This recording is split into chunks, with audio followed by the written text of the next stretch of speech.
waiting for a couple of minutes for more colleagues to join.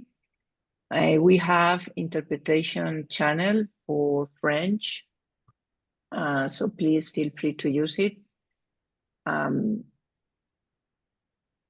Philippe, could you please say in French? Oui, bonjour tout le monde. Donc, bienvenue à la session d'aujourd'hui. Ce que ma collègue Sandra disait, c'est qu'on dispose d'une fonction d'interprétation vers le français. Pour l'activer, vous n'avez qu'à utiliser le menu du bas de votre application Zoom et de choisir l'interprétation vers le français. Merci. Okay, thank you. While we are waiting for our colleagues to join, please introduce yourself in the chat box. Type your name, your organization, where are you joining us from today? And we will start shortly. I will give like 1 minute more before officially start the session.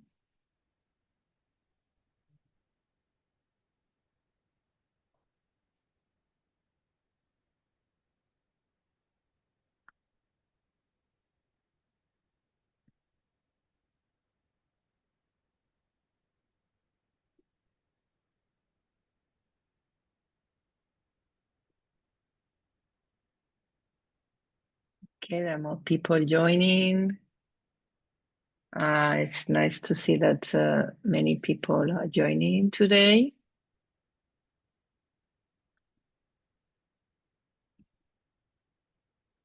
So I think we can start. So good morning, good evening, good afternoon again. Welcome to this very inspiring session. I hope it will be inspiring for you. Yesterday we had a session for Americas and it was really, really interesting. So welcome today. My name is Sandra Andraca. This event is organized together by the World Bank and the UNDP FACTS community under the GEF-7 World Bank-led Food Systems, Land Use and Restoration Impact Program, FOLUR IP. Today I will be with my colleagues, Philippe Fleury, who is the FOLUR moderator. Maybe many of you already know him. And my colleague, Alexandra Tala, who is the FACTS community manager. And Lucia Caldeiro, she's the comms consultant, and other colleagues that I will be introduced very soon. And please introduce yourself in the chat box. Well, before saying that, we have interpretation channel for French. So please introduce yourself in the chat box, type your name, your organization, and where are you joining us from today. And we will have the presentation in English, but we will be sharing the slides in French, and also please feel free to use the chat box in French too. We will be translating information. So over to you, Claire. I see there are many, many people already introducing themselves in the chat box from many different countries. Great. Sorry, it took me a while to find the unmute button. Apologies for the slight delay there. I just wanted to say welcome to all of you. Thank you so much for joining. My name is Claire Marsh-McGreevy, and I'm the communications lead for the FOLUR Impact Program Global Platform, and work with many of my colleagues here on the call, including from UNDP on the communications and knowledge side, Pillar 3. So our objective with this workshop is really to sort of open the door for all of you to really help accelerate our progress around country project storytelling. And those stories, are usually posted on the folur.org website, as well as cross-promoted by our core partners across the Global Knowledge Platform, as well as on social media. And so our job is really to help make you look famous, as Simon Cooper would say, for the incredible work that you do each and every day. And while we aim to give you sort of an introduction around the kind of key tools in your toolkit for communicating and sort of telling your stories, we also want to encourage you to contact us. If you do have a story idea, you want to talk it through, you want to look at what might be the most compelling angle, please do reach out to all of us. And you can also use the fax community and the space that's been created there to sort of upload your stories and share through that channel as well. And we are all present on the fax community. So we have a really exciting session for you today. We have an introduction from our funder, the Global Environment Facility, from Laura McInnes, who's Senior Communications Officer and Deputy Head of Communications. And then we'll move into some interactive sessions with Simon Cooper of UNDP and Julie Mullins of FOLUR. And these are really expert storytellers. They are former journalists who are absolutely at the top of their game before they came into this world. So they should be able to offer some really great insights to you. And just to say, please consider this fully interactive. Feel free to interrupt and ask questions throughout. We do not take this as a formal session, so please feel free to do that as questions come to mind. And we will be making materials available on the fax community following this workshop, including the presentations, which you will see. And we encourage you to join the community and use this space to share your story. So that's it from me, and over to Laura McInnes. Thank you so much. Thank you, Claire. Thank you so much for the chance to be here. I think I have a presentation I'll talk through a little bit. There we go. Okay, so the main thing I wanted to get across as we start this storytelling workshop is that communications is a big priority for the Jeff. The projects that you do, we find it very, very useful and strategic to be able to refer to them and know of them and point to them as examples of the work that we do as a broad partnership and its impact. I'm just saying, maybe we can go to the next slide when you're ready there. I'm not sure we're seeing there. Any case, yeah, you're okay, perfect. That's great. That's great. So communications is not seen by the Jeff and by our CEO as an add-on at the end of something. It's really seen as a strategic need throughout. It's important so that people understand the work. It's important so that funders understand the work, and that we have the ability to continue to provide funding to sustain the work. And storytelling is a big part of that. You know, I'll talk through this slide and then we'll get to the storytelling piece more specifically. So at the end of this presentation, and we'll provide it as well directly, we do have a policy about communications and visibility. Can you put full screen your slide? Yeah, maybe the team there can do that. Yes, make it a full if you screen. could hit that swap displays button on the top left. Yeah, yeah, I just need the full screen because I'm actually not talking to those words anyway. Yeah. Yeah, this one. Is that correct? Okay, perfect. Yeah, okay, yeah, perfect. Okay, Sorry. Thank you. We do have a policy that was approved by the Jeff Council, which describes things like how do you use the Jeff logo, when do you have to refer to, when to refer to the Jeff related to the work that you do and so on. That we'll share that with you so you have it as a reference. I also wanted to say that, partnership and working with organizations across the Jeff network is very important to our overall storytelling ambitions. All in the purpose of having more visibility for the work that you are all doing and supporting, and sort of having a cumulative view of that. So we'll go to the next slide.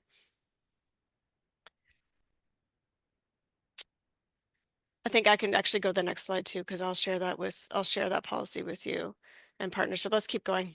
Next slide there. Thank you. Okay, so these are some of the tools that we use at the Jeff that can be used for your stories. We're going to talk during this workshop about identifying examples, producing stories in different ways, and then what do you do with them? We have tools that are available for publishing stories, blogs on our website. We have a newsletter that goes to about 70,000 people. We're, very interested in aggregating content. So I just want you to know that if you're questioning, are we interested in hearing about your project? The answer is always yes. We're very, very interested. Jeff Communications, we have several levels of it.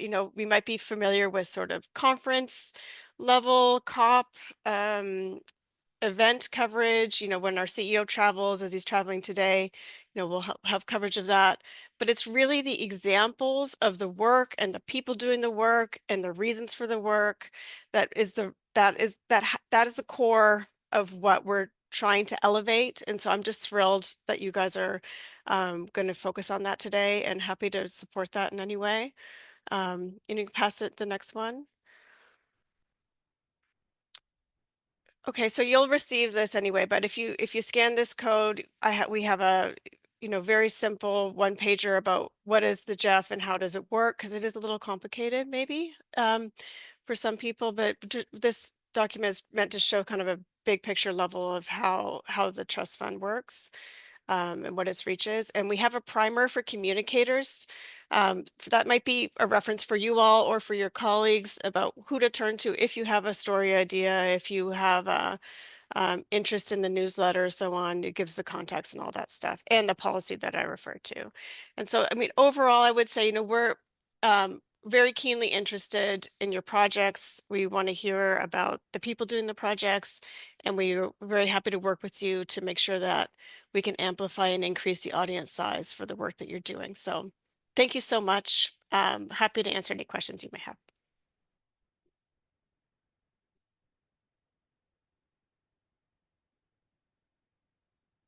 Great, thanks. And I think it's now over to Simon Cooper. Simon, please take it away. Thanks, and thanks, Laura. And just as proof of what Laura was saying there about submitting stories to Jeff, I did that. I interviewed one of Laura's colleagues, Mohammed Bakar, at an event that UNDP organised in the summer in the UK. He gave a great interview, and I sent it to Laura and her colleagues going, oh, look at this. This is a good set of understandings around food and power, which is what the interview was about. And lo and behold, it then appeared in the Jeff newsletter with the 70,000 subscribers that you just saw on that slide. So it does really work to submit your stories into Jeff and get them amplified in that way. Let's move on now to our next session, which is going to be interactive. We're going to be using Mentimeter, which I'm sure everybody is very well skilled in using. So let's take the slide which gives the question, first of all. And it's basically what's holding you back.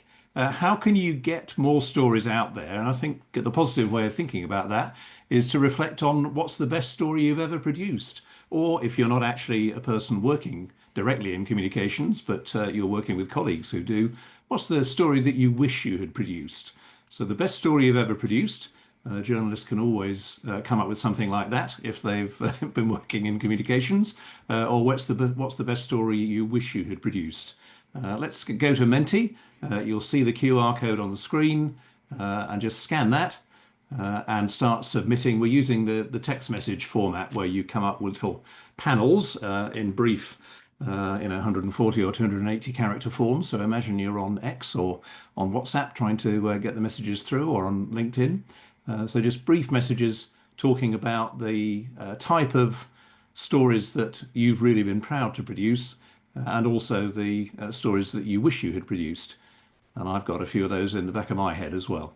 So let's see what starts coming up on the screen as people type that in. Good thing about talking to people in communications is they can usually type quite quickly as well. So let's see what the first box is that comes up. I used to be a radio producer and spent quite a lot of time now, of course, listening to the radio hearing programs I wish I'd made.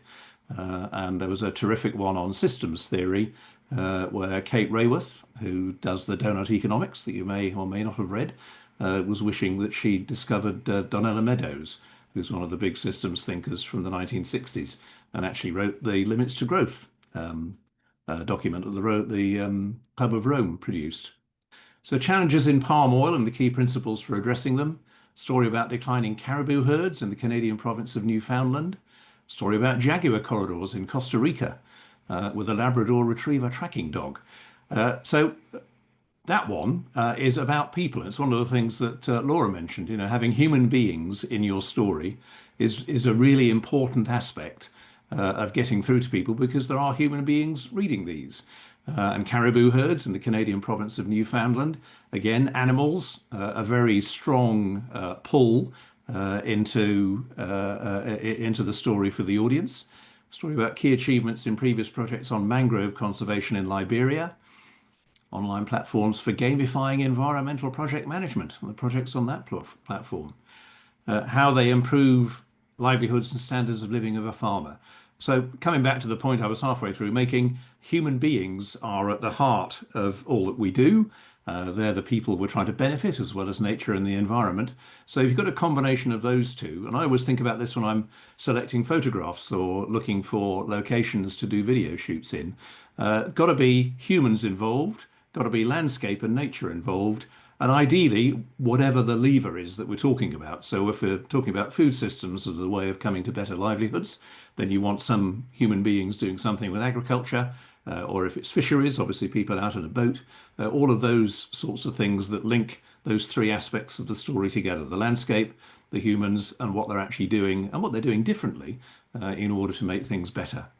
So a story about community-led restoration of degraded forests using enrichment planting approaches.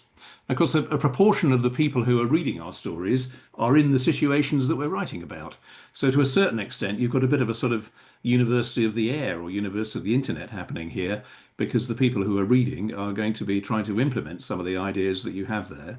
But the vast majority of people aren't in that situation. So you want that general interest, which you can see in the gamifying environmental project management story, that people would be obviously familiar with playing video games themselves. And one of the biggest UNDP programs, which is the Climate Promise, that started off by surveying users of a video game platform. As they went into the platform to play their game, they are asked just 2 or 3 very simple questions about how they would like to see climate change operations in their country. And that all fed back. And of course, it produced a massive database. So when you're applying something that people know, like gamification, or for that matter, cooking and recipe books. We've got a project running in Jordan at the moment in UNDP, which is trying to get people back to using traditional foods. And it's doing that by producing a cookery book made by a combination of really famous chefs in Jordan. So again, get into people's real lives, into their human lives, and work out with them and in your head what it is that's going to really hit them. And you can see in each of those stories that's on the screen there, jaguar corridors. What's a jaguar corridor? Everyone knows what a jaguar is, but you know, what does a corridor mean? How do you put that together in Costa Rica? Of course, a country that's full of great environmental stories and won the Earthshot Prize a couple of years ago. So you've got an existing success there, which is being magnified by making the jaguars live better. And everybody loves dogs. So having a Labrador Retriever in that story would also be really strong. And the positivity as well is something we'll come to actually later on in this hour that we're spending together, talking about giving people solutions. Because often when you read newspapers or listen to radio programs or TV bulletins, they're talking about problems, but they don't really feel that they should have a responsibility to tell us about the solutions. And I think in the way that we tell stories on our platforms, of course, if we're in an organization like FOLUR, the idea is to make things better. So here's the thing we're dealing with, and how are we making it better are the 2 key components that are in that storyline that we should be coming up with. And you can see in that bottom left one on the screen how the project that we're running improves the livelihoods and standards of living of a farmer. And you can then multiply that up as well in order to have every farmer thinking it could happen to them. So getting the culture of coffee to benefit people who are farming coffee, that's very important as well. And you often see that story emerging, that people who are in a commodified landscape, so they're growing something which they have no real power over the price of, and the price is driven very low by world markets. If you can get into a better market, a more artisan market for your coffee, then the price goes up. The story of how you grow your coffee goes through to the people who are consuming it at the other end of the value chain. And again, human beings are at the center of those stories. So, any last calls for any extra stories that people want to contribute before we move on to a session about the structure of your stories and how you can structure them for more impact? So, any last calls on that? No? Okay, I'll hand over to Julie, who's now going to talk to us about the way we structure stories and news stories with impact in particular. Julie, over to you. Hi, thank you very much, Simon, and UNDP friends and Laura from Jeff for your part in all of this. And Philippe, would you mind sharing the slide, the inverted pyramid, please? Thank you very much. So can you see correct, Julie? It's okay now? Pardon? Can you see the screen? Yes, thank you very much. So this image that you're seeing is, as it says, the inverted pyramid, which is not something I created, but which is a standard approach to writing a news story.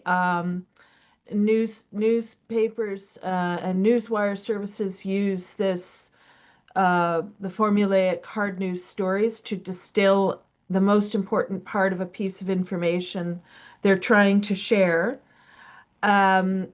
The structure of the inverted pyramid is used for news advisories, press releases, or quick stories.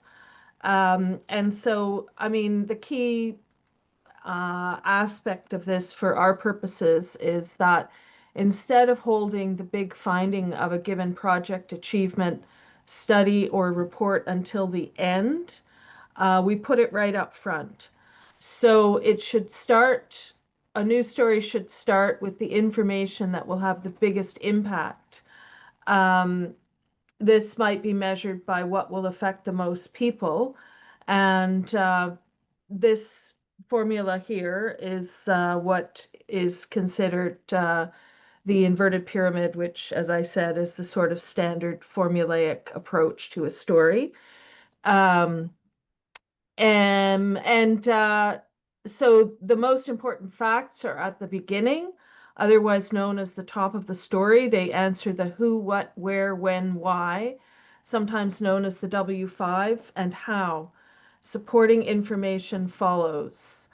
You then develop further details in what's known as the nut graph, or the billboard paragraph, or sometimes the bulletin. And the quote supports the declaration in the lead and the nut graph. The following sentences explain the so what. They explain why the news is important, and they expand on the impact and the how. So this structure, which places the need to know information at the top, as shown on the slide, allows readers to easily understand the story. Then if there's room, the story should be between about 450 and 800 words. You can add more background and possibly another quote, and the quote could be from another person, for example. And then,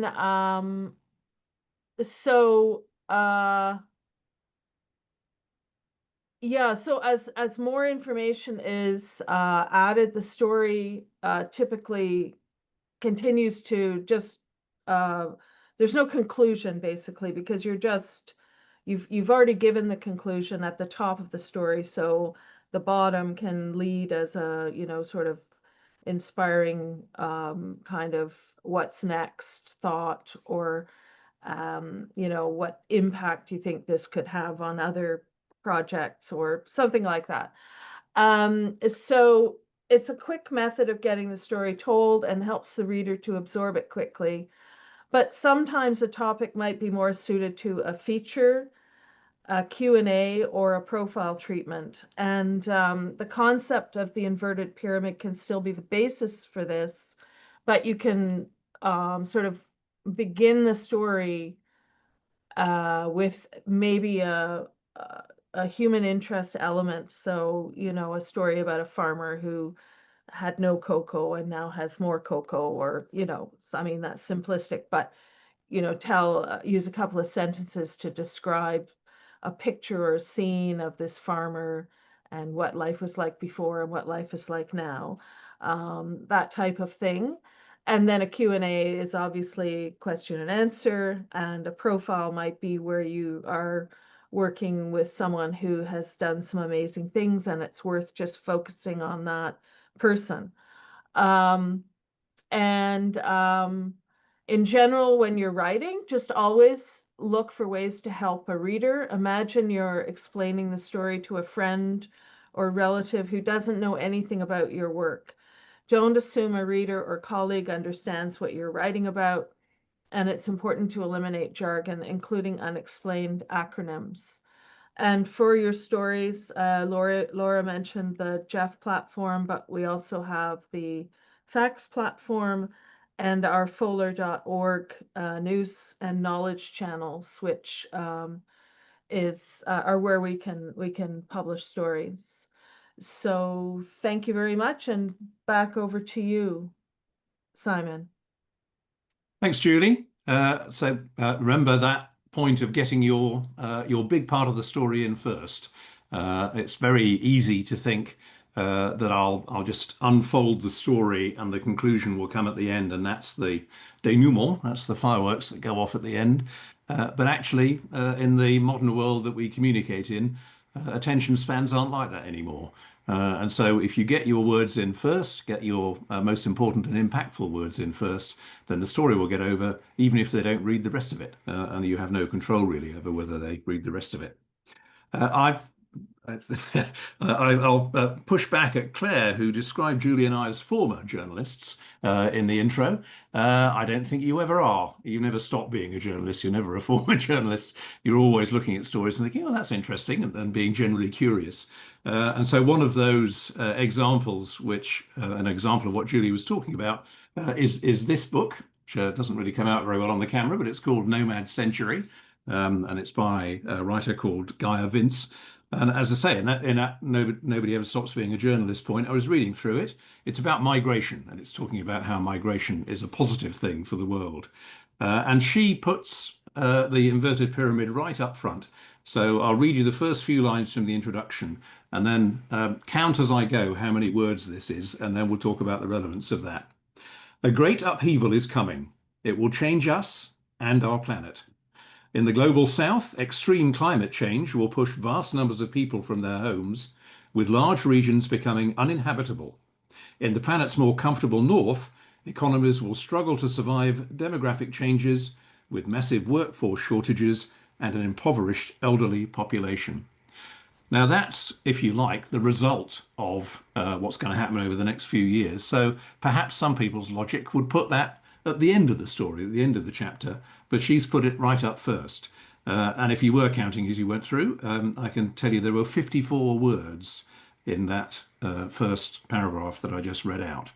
Why is that important? Well, if you're writing for LinkedIn, you'll notice that you'll write a paragraph, you'll load it in, and then when it comes back and you see what it looks like in the post, LinkedIn has inserted the word more in the middle of your words, and you have to click in order to get beyond that point. And that's usually around 50 words that it does that automatically. So if you don't get the point over in the first 50 words, you've lost the people who don't bother clicking into the rest of the story. And you'll know from your own analysis of your LinkedIn and other social media activity how many people do click to go beyond that initial message that appears. So the first 50 words are really vital to the story.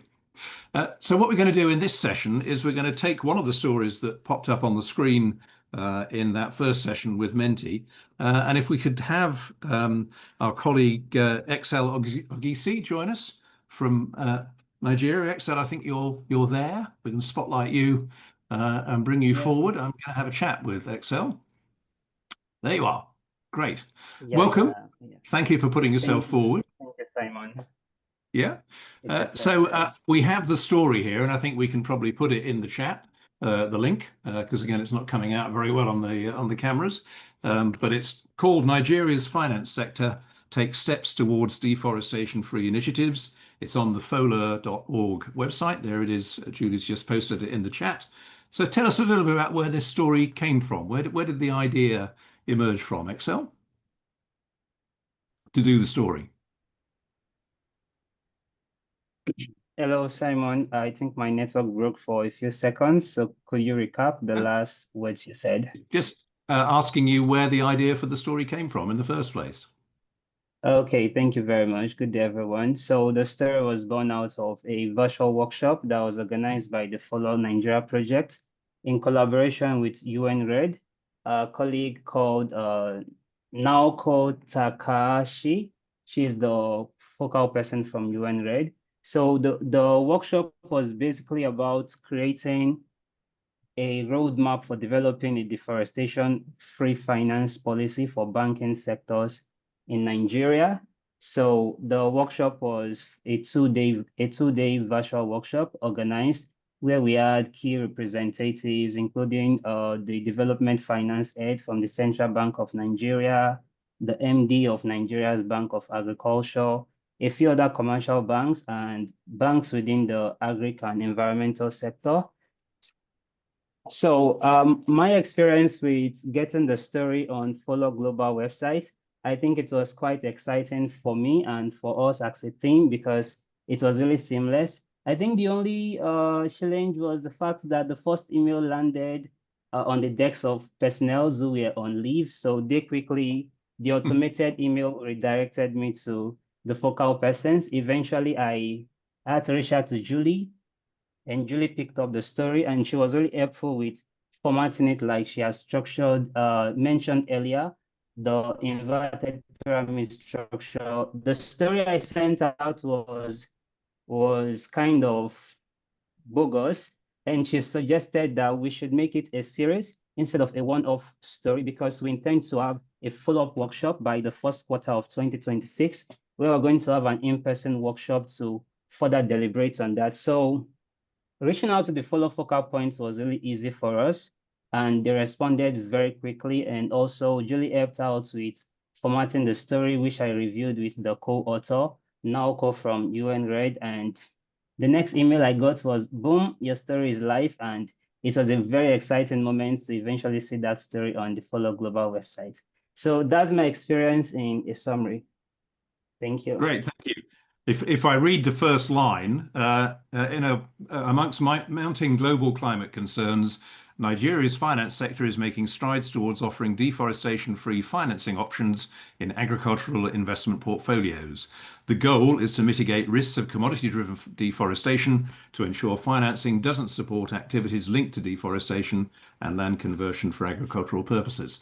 So that's Julie's point, isn't it? That's the inverted pyramid. That's the story in the very first paragraph. And then very elegantly, it continues through to give you more details and talk about the fact that there will be another workshop coming along. I think the interesting thing about this is that you had the virtual workshop, and this is often what people say to me, well, where do I get that trigger for something that might be a news story? And it's, well, because something is happening. And in your case, the virtual workshop was happening, and that's the trigger for thinking, okay, well, this is something we can write about.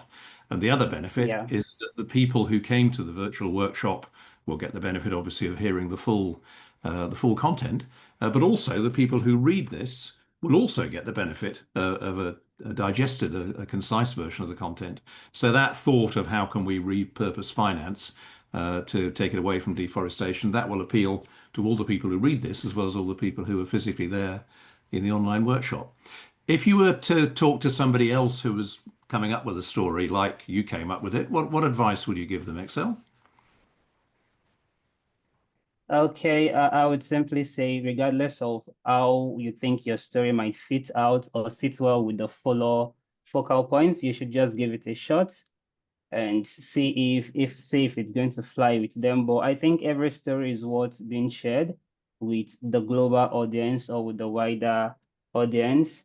And like from our experience, I was only looking at putting the story on FOLUR website, but Julie made mention that it was equally going to be shared with the FARC community, which was really helpful, taking it beyond our own reach, because as a country project, it takes a lot of effort to be able to reach that volume of readership. So for every country project, I think every story you have is worth being shared. Just give it a shot. Thank you. Let's bring Julie in, because Julie, you were obviously intimately involved in getting this story onto the FOLUR website. If we can, yeah, what would you say in your experience with Excel and his colleagues in getting this out into the world? Yeah, thank you to both Excel and Simon. I found it a great experience. I mean, it's really exciting to receive a story draft, because that's how we find out what's going on, because there are 27 countries on more than 27 projects in those countries, and we're always looking for these ideas and to find out what's going on. And so this was really great. It was presented. I mean, I made some edits, but they were really pretty minor, because I mean, it might have seemed like a lot, but basically, I did kind of turn it around a bit, like to suit the more news format. But if this had been just running as a news, like as a sort of more journal article, what Excel provided was absolutely fine. It was just that I did what I said, like I inverted it and put a few things in here where I put, Nigeria is one of 27 countries under the World Bank led FOLUR umbrella. So I just introduced like a few sort of background statements to give it context for readers who might not know. But Excel is always being great to work with, always very responsive and proactive, and sharing a lot of materials on X, and very forthcoming, and this was a really great experience from my perspective too. Great, thank you for that. Well, I think you see there that the two people who, along with their colleague, who got this story out into the world, and they're both smiling and happy at the experience. So I think, Excel, the message I take from you is go for it. So is there anything you'd finally like to say before we move on to the next section? Nothing, just stay tuned for more stories from Nigeria FOLUR project. That's all. Great. Okay. Yep. And the thing which Julie was talking about there, I find all the time in my work when people give me stories to go onto whatever platform, they're very often perfectly fine. They might need a slightly different order, but also quite commonly they don't quite start early enough in the story. They tend to assume, as we were saying earlier, with acronyms that people tend to throw into stories, thinking other people understand what those acronyms are. You've really got to spell those out, because you can't assume the audience knows that. But also the audience isn't starting in the same place as you are with your knowledge of the story, or your colleagues who've contributed the story to you. You've got to think, okay, if I was starting from scratch with this, what's the act one of this story? What's the beginning, the context that I need to explain? And that was the beginning of that first line that I read out just now. Amid mounting global climate concerns. So that's why this matters. Those are the first stories in the first words rather in this story give you the reason why people should care. And I think there are two things about news stories. Are they interesting? Question one. And are they interesting now? Question two. And the now is the thing that puts it to the top of people's reading agenda. Yes, this is an interesting story, but why should I read it now rather than the other 5 that are hanging around on the computer or on the newspaper in front of me? And the time-based side, the fact that a workshop has taken place, in the case of the Nigerian story, that's the reason why you should come forward and read it now. Julie, you wanted to add something? Yeah, sorry. I just wanted to add the point that this story is just one type of story that could have been told. I mean, we told the story of this workshop, but we could have also found one person to focus the story on, like perhaps the person quoted, and told it their perspective, you know? So just to say, like, there's always more than one way to approach a story, and that if it's submitted, we can discuss that. And the person, the author, always gets a chance to review it and come back with any kind of feedback. Great, thank you. Well, Excel was encouraging us to go for it. So what might else be getting in the way? And one of those things is people sometimes say to me, well, I haven't got the equipment to produce a video or to do an interview. Well, I think everybody watching this has got one of these, otherwise you couldn't take part in the Menti. So, you know, an iPhone now or an Android phone is easily good enough quality to record the interview that you might want to have with someone, whether that's video or audio. So you've got this equipment. The one piece of extra which I often advise people to go for is to have a lapel microphone, and we'll talk about that in a minute when we look at a couple of videos. It goes in the side of the phone, so rather than these microphones in the bottom of the phone picking it up from 6 or 9 feet away, wherever you're standing, you actually have the microphone pinned to the person who's speaking, and we'll see an example of that in just a moment. So let's move on to the practicalities of how you produce stories, photos, video, social media elements. We'll start off with a piece of video which was done by our UNDP colleague Maria in Darien, which is the area in the north of Panama, which links to the rest of the continent. Very difficult to get to, lots of indigenous people there. And let's just watch a minute or so of this video.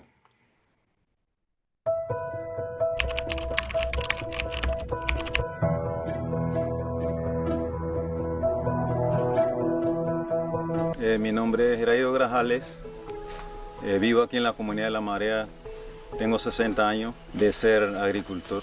Donde estamos, este es mi territorio, tiene más de 80 hectáreas, entre ellas hay 12 ya son utilizables, lo demás todos son bosque primario y le hemos conservado viendo la esperanza siempre de conservar lo que es la naturaleza. Nuestra forma de la agricultura es sostenible porque nosotros trabajamos 1 hectárea este año. Ya este año, para el próximo año, ya no lo vamos a hacer aquí, no lo vamos a seguir devastando al lado, sino lo hacemos en otra parte, esto se regenera. En un futuro, si podemos sembrar plátano, podemos sembrar el ñame, la yuca, ya nos provee la alimentación. Esa es la forma de trabajar lo que es la tierra, el bosque y todo eso. Pero el otro campesino, el que no es indígena, no lo hace de esa manera, solamente lo agarra este bosque, 5, 6, 7 hectáreas, hasta 20 hectáreas en un año, lo desaparece todo el bosque, todos los recursos que estaban ahí desaparecieron. Siempre he dicho a la juventud, 0 devastación, 0 degradación, 0 fertilizante, y vamos a meter en China.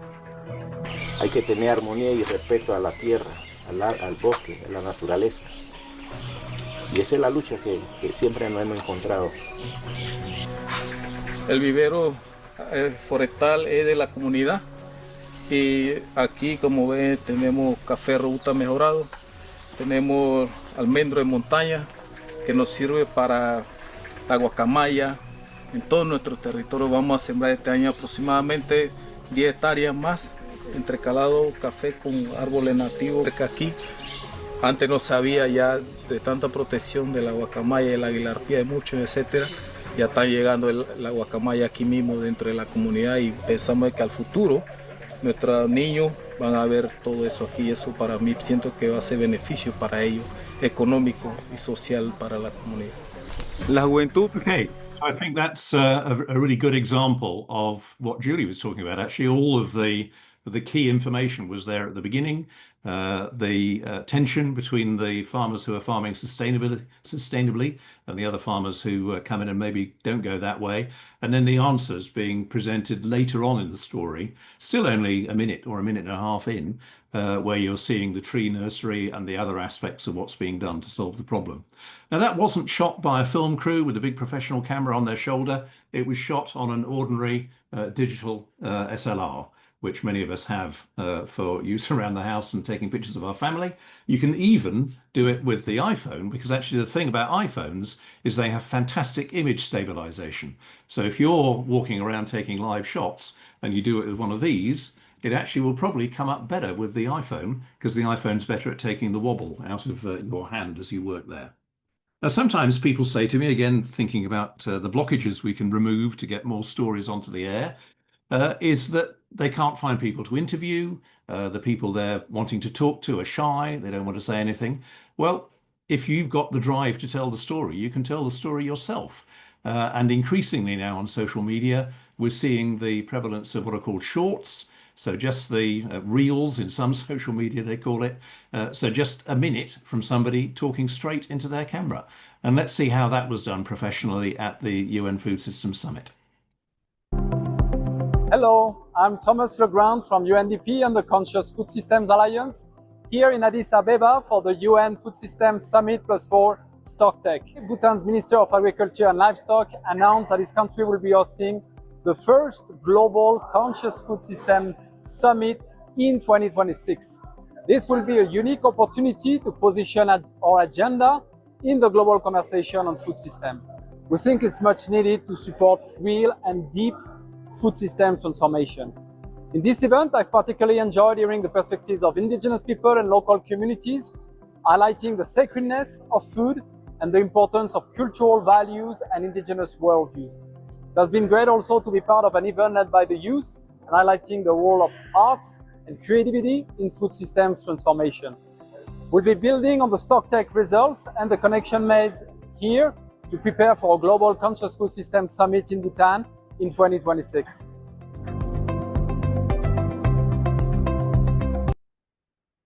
So there we are, just a minute, but giving a really strong impression of what Thomas Legrand there thought of the UN Food Systems Summit. And there was a big announcement there of a retreat that's going to happen in Bhutan this time next year around conscious food systems. My colleague Lucia's put these videos in the chat, so if you do want to watch those later, they're all there for you to see. So there's really no obstruction to doing your own short, the one that we just saw from Thomas there. You just have to think of what you're going to say for a minute.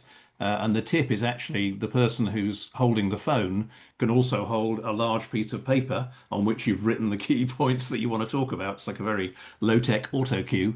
And then you can get through a minute there and give a really personalized, almost like your diary or journal of what the event was like. And that can give a really strong impression to the audience that you're seeing. As I said before, people are used to consuming material in that short form now because reels and shorts are all over YouTube, all over Facebook as well. So it's a format that people are very, very accepting of. If you need some advice, if we just put the slide up, we have a number of pieces of written advice about how to produce those sorts of things. So guidelines for video production generally on the right, and video recording on location on the left. You'll get those as part of the follow-up email that you'll get after this session comes to an end. And the other little point just to remember from what we saw with Thomas there is go out and buy a microphone. They're about $10, $20, which you can clip onto your interviewee, and then you can stand wherever you like with your phone, and it will link by Bluetooth back to the phone, and you won't have all of the audio of the room around you. You'll just have the audio of the person who's speaking coming through onto the soundtrack of the video that you're recording. Although if you're making, I always love that video from Darian, where just as he starts talking about bringing the birds back into the forest, they all start making a really loud noise behind him. So that's actually quite a nice feature of getting the audio balance right in that type of video. So I think that's it. That's everything we wanted to tell you about the practicalities of producing these sorts of materials. So we've heard from Excel that you should just go for it. We've heard from Laura and that there's a real demand from the Jeff and from other colleagues to have these materials produced so that we can see the success of what's happening as a result of your work. We've heard from Julie how to do it as well. So thank you for your attention. I'll hand back to Claire now and we'll deal with any questions that may have come up. Great, thank you so much, Simon. So the floor is now open for any questions, and I believe that the interpretation is fully functional, so feel free to ask the questions within your own language. Thank you. Okay, let me just see. I think Alexander has his hand up. Please go Hello, ahead. do you hear me? Yes. Well, hello everyone. Yeah, hello everyone. So yes, thank you very much for the inputs and tips how to do storytelling, including in the video format. Yeah, I'm representing here one of the partner organizations for the FOLUR in Uzbekistan, with IUCN in Eastern Europe and Central Asia. And specifically, we have recently released a story about our field work and field visits and discussions with local communities and inputs from them and so on. So we published it so far on the IUCN channels, like the blog, and we're promoting it on social media. And now we tried to also kind of suggest this story to for the FOLUR newsletter, and we use, for example, the contact us button. But maybe you know, like a better or more direct way, maybe how can we reach out to you and suggest also this and future stories that we will produce.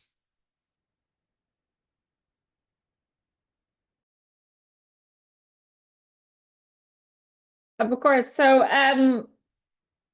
I think usually it makes most sense if you approach myself and Julie, and we can probably take it from there.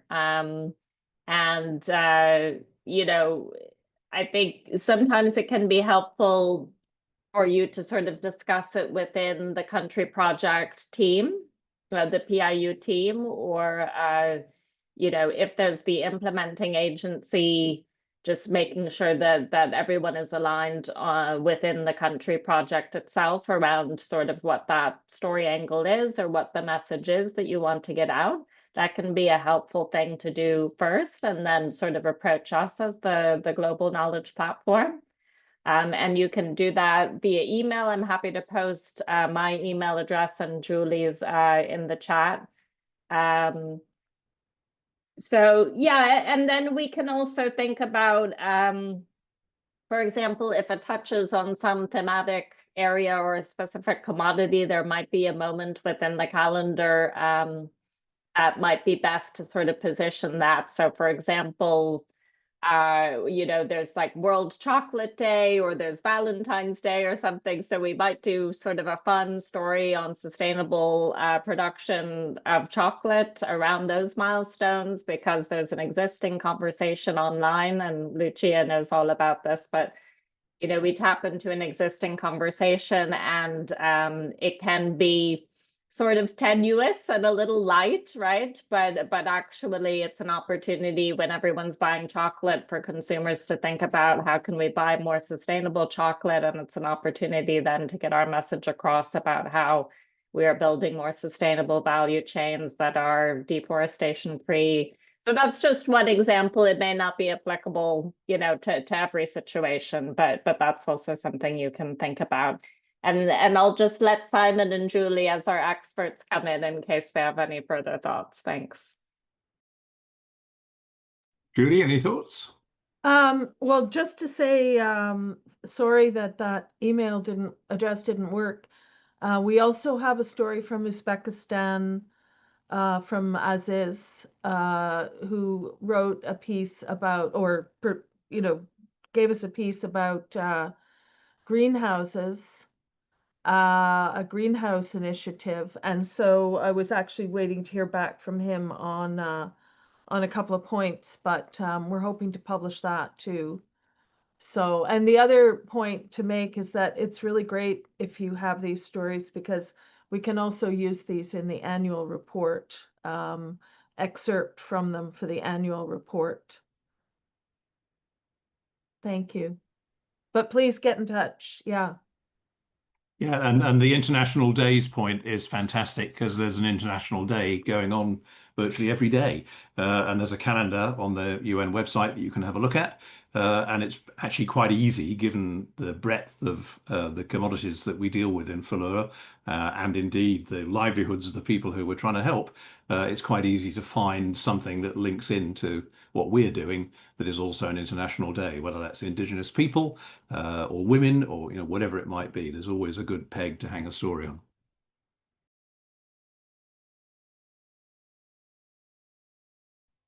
Okay, thank you, Maruf. Over to you. And apologies if I mispronounced your name.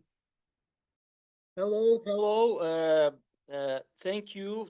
Hello to everyone. Thank you for giving me the opportunity to represent our ideas or the story, share the story. So my name is Maruf Abdul Kadirov. You can call me Maruf. I'm team leader for the FOLUR project with the component 3, conservation and restoration of natural habitats. So you know that in Uzbekistan we do the FOLUR project, and Aziz Nurbekov, maybe he wanted to attend this very good communication, but due to his, I think, trip, and he has no internet connection. Let me share my experience. So when we were to the field trip to one of the Kashkadaria region, Hisar State Natural Reserve, with Alexander Ishchenko, IUCN, you already talked with, we noticed that there is a bear which is every day hungry and wants to eat something. So there is a good story that we want to implement in Hisar National State Reserve in Kaskadjara region to make a mangar or place for feeding, or plant the trees, fruit trees for bear. And the Hisar National Reserve is very unique place in Uzbekistan. If you know, we have there 120 animals, which of them 17 of them is in red list. And maybe Alexander Ishchenko was taking a lot of notes, talking with the people and with the inspectors of the natural reserve Hisar.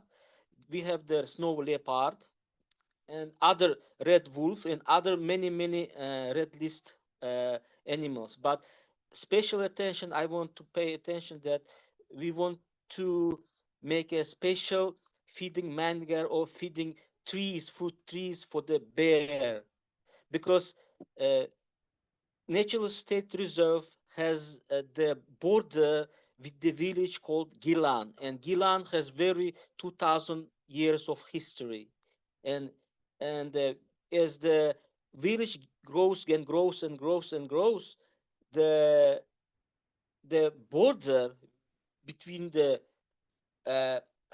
between where the bear lives and the people, there is no border.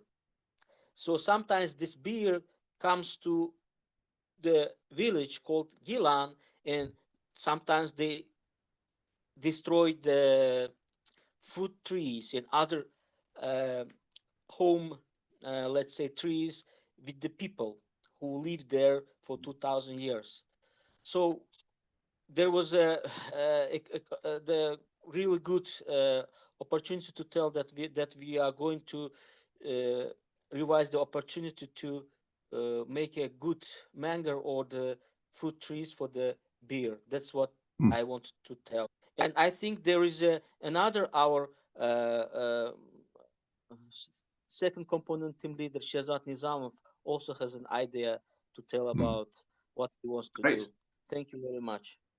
I'd love to hear that story. I look forward to that one coming out. I mean, there you've got the human-wildlife conflict, or humans and wildlife trying to live together, let's put it positively, and a real solution to try and reduce the amount of conflict that does go on. Claire, back to you. Great. Do we have time, Sandra, to take David's question, or shall we move on? Well, I think, yeah, maybe 1 minute. Can we go over? And then... Yeah.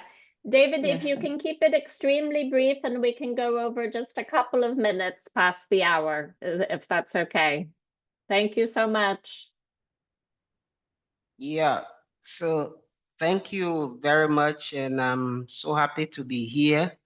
I'm just following up because I've been able to talk to most of you on the call.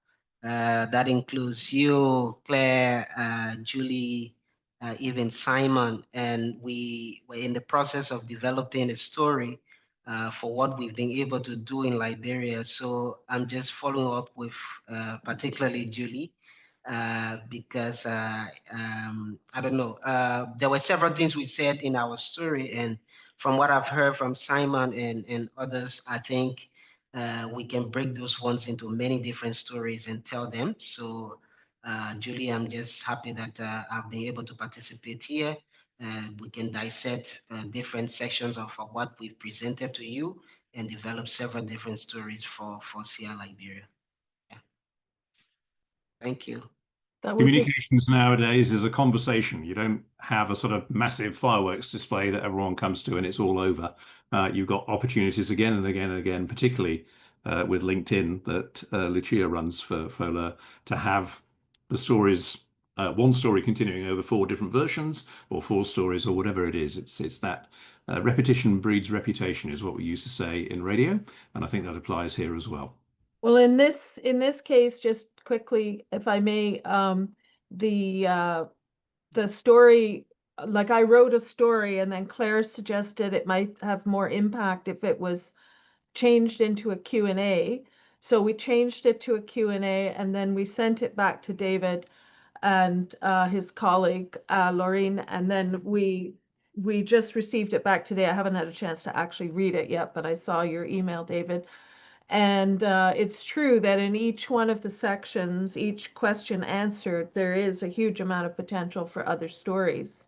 And that goes for Maruf's story too. It sounds like there could be several different stories in that scenario with the animals and the endangered species and so on. Okay. Great. So we are over time. We will continue the conversation on the FACS community itself, which is your space to be able to share your stories. We will also be posting the resources mentioned and the PowerPoints there. So please do engage with that. And I posted my email address and that of Julie in the chat. Please feel free to reach out. You are not bugging us. We enjoy this. This is our job. This is what we're paid to do. So thank you so much, everyone, and we really appreciate your time. Have a great day. Thank you. Bye-bye.